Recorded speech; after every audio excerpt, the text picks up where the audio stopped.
This is a LEGO review for the 2018 X-Wing Starfighter and its minifigs. I'm going to be grading it on these categories, and this is purely based on my opinion.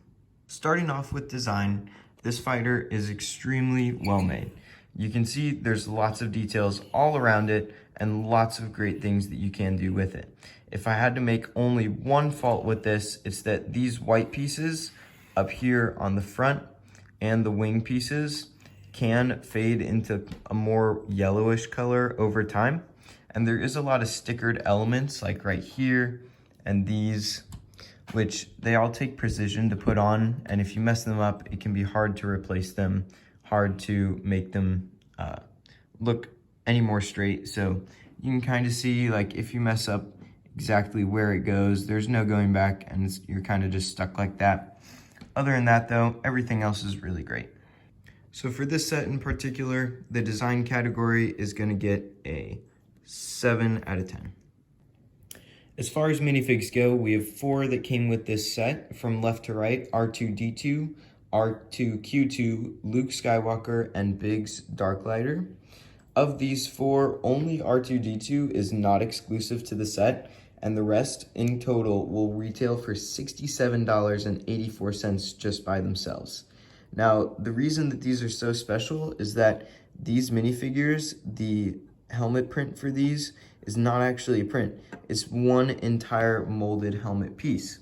So in the past, we've seen a Luke Skywalker, such as in like the Snowspeeder, where that orange part of the helmet is printed onto the face and the helmet will go over on top of it. Same with Biggs over here as well. Now, since it's unique to the set, that's mainly what's driving these value up. And since R2-Q2 is also exclusive to this set, that value is going to go up. Not a bad selection for this set. Glad that we could get at least 2 pilots and 2 droids. Sometimes you might only see 1 pilot and 1 droid for this, or maybe a pilot and a technician. So it's really great if you're wanting to build like a larger army, or just have extra pilots. Thanks to that, minifigures category is going to get a 10 out of 10. Really, no fault with these. They all have excellent printing, excellent attachments, and great choice of minifigures. One of the things I really look for in a LEGO set is the interior. And right here, this is about it. Just a single seat for a single pilot. You've got a control panel, which is printed on, which is nice, and a fire extinguisher. There is enough space for Luke or Biggs to hold a blaster while they're seated in the cockpit. And there is space behind it to put in one of the droids to the ship. Now, an X-Wing is not a set that needs a huge cockpit, and this is perfect the way that they've done it. The way that they use that angled piece to make that the window for the cockpit, much better design than seen in other X-Wings or in other sets in general. Overall, the interior for this set is going to get a 9 out of 10. Maybe could have used a little bit more as far as detailing, but not bad, fully functional the way it is.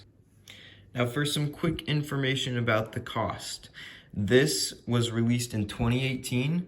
It retired after 15 months on the market in November of 2019, has 731 pieces, and it retailed for $80. Now today, it's going for about $125. And as I said earlier, all 4 of those minifigures combined make up a total of $67 for just the minifigures. If you were a collector wanting to buy this set and resell the minifigures, you'd be making a massive profit just on this investment.